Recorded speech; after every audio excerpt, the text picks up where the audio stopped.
I never believed a life could change in the space between two heartbeats, yet mine did.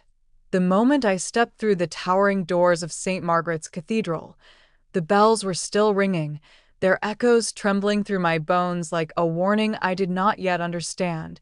My name is Sophia Beaufort, and on this winter morning of 1847, I became the Duchess of Westmoor.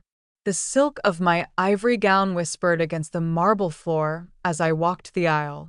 Every step felt too loud, too final. The scent of roses and beeswax candles hung heavy in the air, sweet and suffocating all at once. Hundreds of eyes followed me. Aristocrats, politicians, ladies in feathered hats and jewel-toned gowns, each of them whispering the same thought. She is marrying the most desired man in London. Henry Lancaster stood at the altar like a statue carved from winter itself.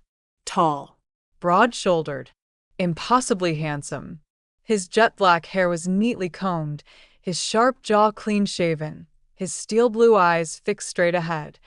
Not once did he look at me as I approached. My father's arm tightened around mine. "Hold your head high, Sophia," he murmured. "You are doing your duty." Duty. That single word had guided every decision of my life. When my father placed my hand into the Duke's, his touch was cool and firm, polite, controlled, distant. There was no warmth in it, no tremor of nervousness, no unspoken promise, only obligation. The vows passed in a blur. My voice barely sounded like my own as I recited the words that bound my future to a man who felt like a stranger. "You may kiss the bride," the priest said. A hush fell over the cathedral. Henry leaned forward. His lips brushed my cheek, barely a whisper of contact.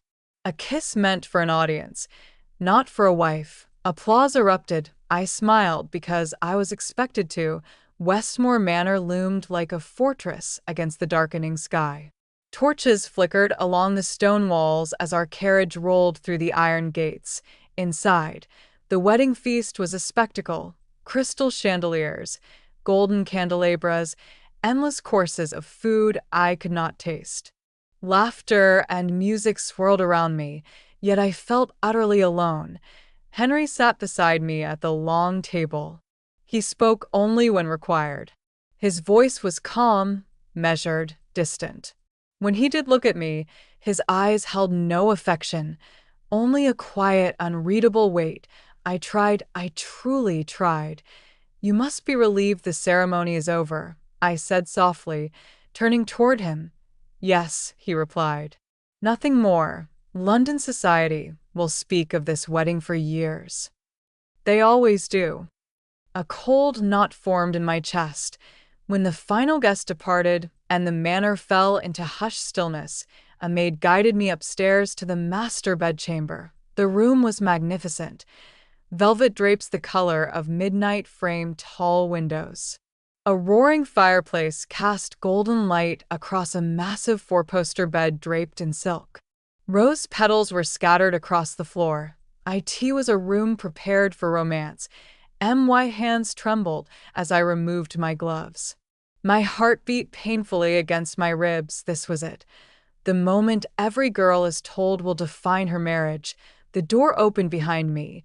Henry entered, his footsteps quiet, deliberate. I turned to him, my breath catching. "Good evening, Your Grace." He studied me for a long moment. Something dark and conflicted flickered across his face. Then he spoke words that shattered the fragile hope I had carried all day. "You'll spend this night alone," he said. His voice was low, final. "And every night thereafter." The world tilted. What? My voice barely came out. "This marriage exists for appearances only," he continued. "You will reside in the East Wing. I will remain here. There will be no marital expectations." 1,000 questions burned my tongue. Had I offended him? Was I that undesirable? Was there another woman? "I don't understand," I whispered. "Did I do something wrong?" He looked away. "No," he said quietly. "This has nothing to do with you. Then he turned and left. The door closed with a soft click that sounded like a coffin lid sealing shut. I sank onto the edge of the bed, my hands clenched in my skirts, tears blurring my vision. I had married the most desired man in London, and on my wedding night, I was utterly, completely alone. I did not sleep that night. The East Wing chamber assigned to me was beautiful in a lonely way. Pale blue walls, a small fireplace, a narrow bed draped in lace. It felt more like a guest room than the quarters of a duchess. A maid named Clara helped me out of my gown. Her hands trembled as she unfastened the buttons. "I'm so sorry, Your Grace," she whispered, eyes downcast. "Sorry for what?" I asked softly. She swallowed. "For everything." When she left, silence poured into the room like cold water. I sat on the edge of the bed, still wearing my corset, staring at the flickering fire. Every night thereafter, his words echoed endlessly. Was I truly that unworthy? At dawn, I finally drifted into a restless sleep, only to be awakened by muffled voices in the corridor. "Not even on the wedding night," a woman murmured. "Cold as a grave, that Duke." Another replied, "They say he's never been the same since France." France. The word lodged itself in my chest. Days passed. Henry and I lived under the same roof, like polite strangers. At breakfast, he would enter precisely at 8, nod once in my direction, and sit across the long mahogany table. We spoke only of weather, household matters, and formal obligations. "Westmoor Manor will host the winter charity ball," he said one morning. "Your presence is expected." "Of course," I replied. "I would be honored." He hesitated, as if weighing something unspoken. Then he stood and left without another word. The servants whispered when they thought I could not hear. "Poor Duchess.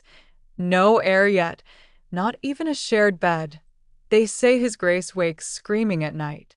I clutched those words like forbidden treasure. One afternoon, while wandering the west corridor, I heard a sharp sound, something shattering. Instinct drove me toward it. The door to Henry's private study stood ajar. Inside, a porcelain teacup lay in pieces on the floor. Henry stood rigid by the desk, one hand gripping the edge as if to steady himself. His breathing was uneven. "Your Grace?" I said softly. He turned sharply, eyes wild. Then recognition softened his expression. "You should not be here," he said. "I heard a noise," I replied. "Are you hurt?" His jaw tightened. "No." I stepped closer, my heart pounding. "You were dreaming." "I was awake." "But you were reliving something." I pressed gently. For a moment, he looked as though he might explode. Then his shoulders sagged. "France," he muttered. I dared to take another step. "You were in the war." "Yes." "You lost someone." His silence answered me. "My brother," he said finally, "and 50 men under my command." Pain twisted his face. "They trusted me," he whispered, "and I led them into hell." I felt tears sting my eyes. "I'm so sorry." He let out a bitter laugh. "Sorry doesn't raise the dead." "I don't expect you to love me," I said quietly, "but I do wish to understand you." His eyes softened, just slightly. "Understanding me will not bring you happiness," he replied. The winter charity ball arrived like a storm. London's elite flooded Westmoor Manor. Music swelled. Laughter echoed. Chandeliers glowed like constellations. I descended the staircase in a pale silver gown, my hair pinned with pearls. Henry waited at the foot of the stairs. For the first time since our wedding, his eyes lingered on me. "You look," he paused, "appropriate.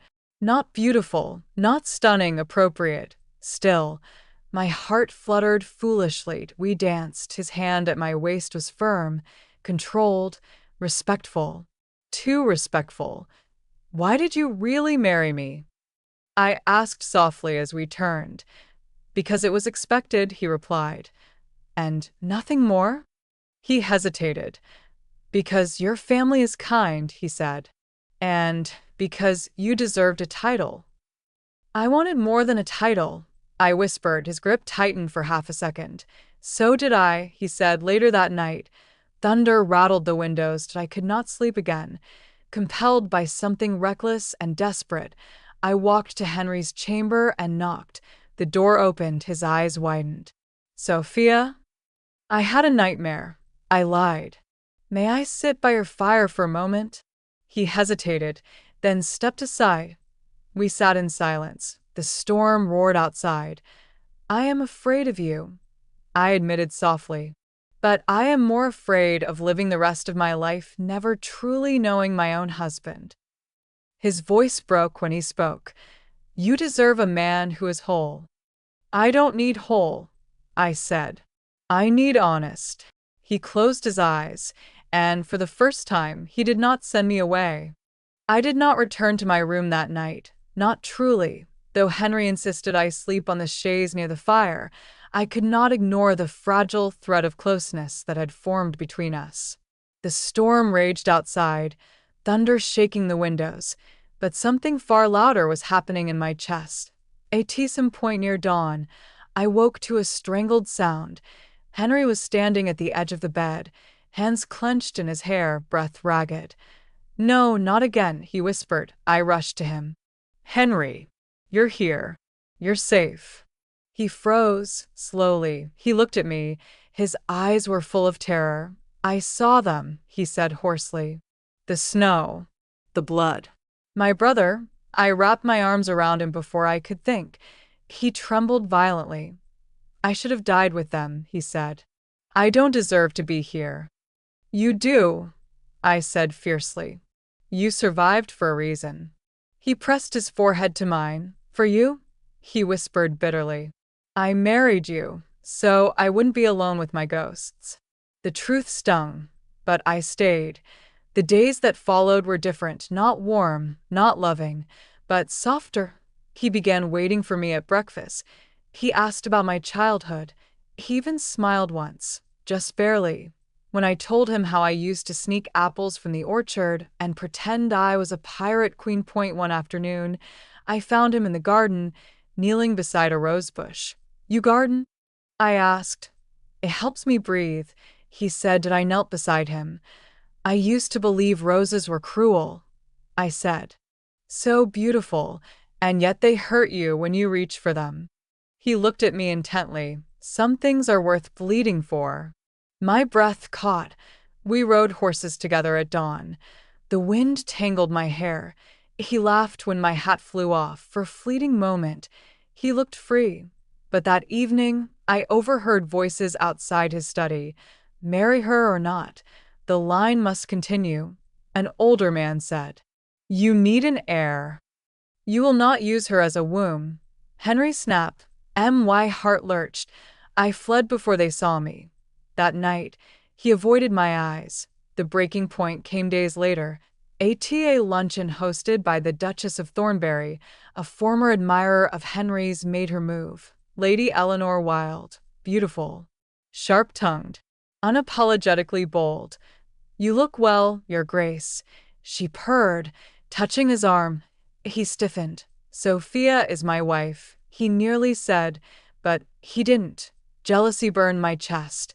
When she whispered something in his ear, he chuckled. I stood abruptly. Later, in the carriage home, silence suffocated us. You enjoyed her company, I said coldly. He frowned. That is absurd. She touched you, I snapped. She flirted with you. And you did nothing. You are my wife, he said tightly. That is all that matters. Then act like it. I cried. The carriage stopped. He grabbed my wrist. You think I don't want you? He hissed. You think I don't feel anything when you look at me like that? My breath hitched. Then why do you keep pushing me away? I whispered. Because I am afraid I will destroy you, he said brokenly. I am not fragile glass, I said. I am your wife. His lips hovered inches from mine, but he turned away. That night, I cried into my pillow. The next morning, he left before dawn, and I found a letter waiting for me. Sophia, I am going to the countryside estate. I need distance before I lose control of things I cannot fix. Do not follow me. Henry, my hands shook. Distance? No, I mounted my horse, and I followed him. The countryside estate lay miles beyond Westmoor Manor, nestled between rolling hills and a river that glittered like shattered glass under the winter sun. I arrived at dusk. My body ached from hours in the saddle, but my resolve burned hotter than any exhaustion. Henry stood near the stable, his coat unbuttoned, hair undone by the wind. When he saw me, shock flashed across his face, followed quickly by fury. I told you not to come, he said sharply. I am your wife, I replied, dismounting. You do not get to run from me. You don't understand what you're asking for, he growled. Then explain it to me, I shouted. Stop hiding behind silence and distance. He turned away. I ruin everything I love, he said quietly as I stepped closer.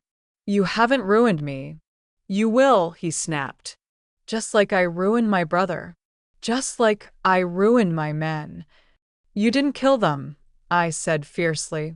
War did. His fists clenched. They followed my orders. And I followed my heart when I married you, I said softly. Even if it was arranged, even if it was cold, I chose to try.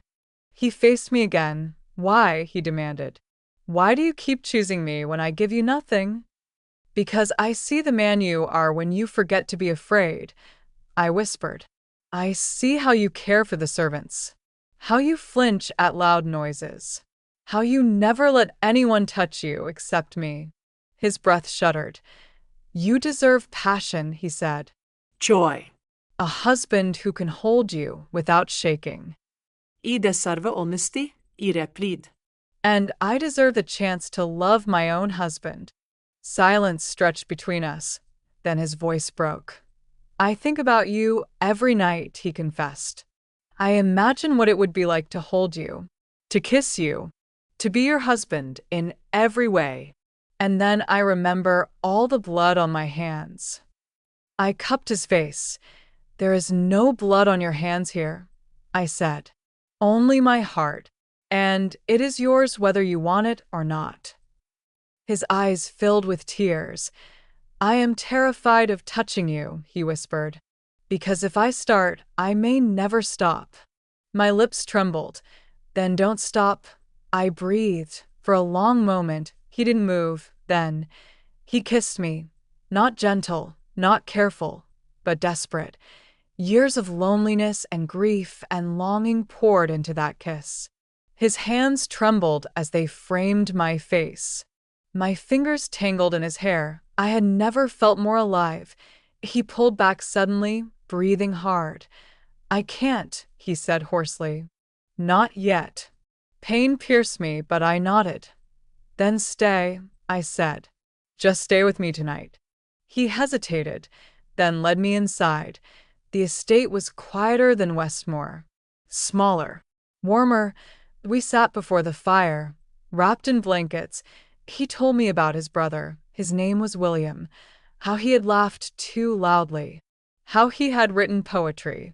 How Henry had promised their mother he would bring him home. I failed her, Henry whispered. You survived, I said. That is not failure. He rested his head against my shoulder. For the first time, he let himself be held. At dawn, we walked along the river. Mist curled around our feet. Come back with me, I said. Face life with me. He stopped walking. I am afraid I will hurt you. I am afraid of losing you, I replied. Which fear do we choose? He closed his eyes, then nodded. We rode home together, not touching, not speaking much, but closer than ever before. At Westmoor Manor gates, he took my hand. I am not healed, he said. I am not leaving, I replied. For the first time since our wedding, he walked me to my chamber, and he did not tell me to sleep alone. The corridor outside my chamber had never felt so heavy with meaning. Henry stood beside me, his hand hovering near the door as though he feared touching it might shatter the fragile peace between us. "I don't want you to feel pressured," he said quietly. "If tonight is too much, I have waited my whole life to be chosen," I replied softly. "Not by duty, not by society, by you." His jaw tightened. "I am choosing you," he said, "even if I am terrified." That was all I needed. The room glowed with firelight. Gone were the rose petals and forced romance of our wedding night. This time, nothing had been prepared. Nothing had been staged. This was real. He removed his coat slowly, deliberately, as though giving himself time to breathe through every step. When I reached for his hand, he flinched, then stilled. "I'm here," I whispered. "I won't disappear." He nodded. We sat on the edge of the bed, not touching, just breathing together for a long moment. Neither of us spoke. Then he said, "I thought loving someone meant handing them a weapon to destroy you. And now?" I asked. "And now I think loving someone means trusting them not to leave when they see your worst parts." Tears filled my eyes, and I leaned my forehead against his. "You are not broken beyond love," I said. "You are just human." His arms wrapped around me, not tightly, not desperately, but gently, like he was afraid I might fade into air later. When we lay beneath the covers, wrapped in quiet warmth, he traced small circles on my palm. "I don't hear the screams tonight," he murmured. "Then listen to my heartbeat instead," I said. He pressed his ear to my chest. "It's steady," he whispered. "So is yours," I said, for the first time since our wedding. He slept, not restlessly, not haunted, but peacefully. The next morning, sunlight spilled across the sheets. Henry woke first. He watched me for a long time before I opened my eyes. "You're staring," I murmured sleepily. "I keep waiting for this to vanish," he admitted. "It won't," I said. "Not if you keep choosing it." He kissed my forehead, a simple, soft kiss, but it felt like a vow. Weeks passed, then months. London society noticed the change immediately. The Duke of Westmoor smiled now. He laughed. He touched his wife openly. At a gala, Lady Eleanor approached me again. "You've changed him," she said coolly. "No," I replied calmly.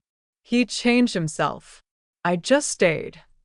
One winter evening, we sat by the fire again. "I've been thinking about heirs," Henry said carefully. "Only if you want that. Only when you're ready." I smiled. "I've been thinking about a little boy with your eyes," I teased. He swallowed hard. "I want to be a better father than I was a brother." "You already are," I said. "You are present. That is everything." He pulled me into his arms. Spring came early that year. The roses in the garden bloomed fiercely. One afternoon, Henry stopped walking abruptly. "What is it?" I asked. He knelt, right there in the dirt. "I never gave you a real proposal," he said. "I never chose you the way you deserved." My breath caught. "So I am asking now," he continued. "Sophia Beaufort, will you marry me again? Not as a duchess, not as an obligation, but as my wife, as my partner, as my home." Tears streamed down my face. "Yes," I whispered. 1,000 times yes." He kissed me as the roses swayed around us. That night, as we stood at the window overlooking Westmoor Manor, I thought about the girl I had been on my wedding night. The girl who cried alone. The girl who thought she was unwanted. Henry wrapped his arms around me. "Thank you for not giving up on me," he said. "Thank you for finally choosing me," I replied. We stood there in silence, not lonely, not afraid. Just together, the Yendi broken heart, right arrow, red heart.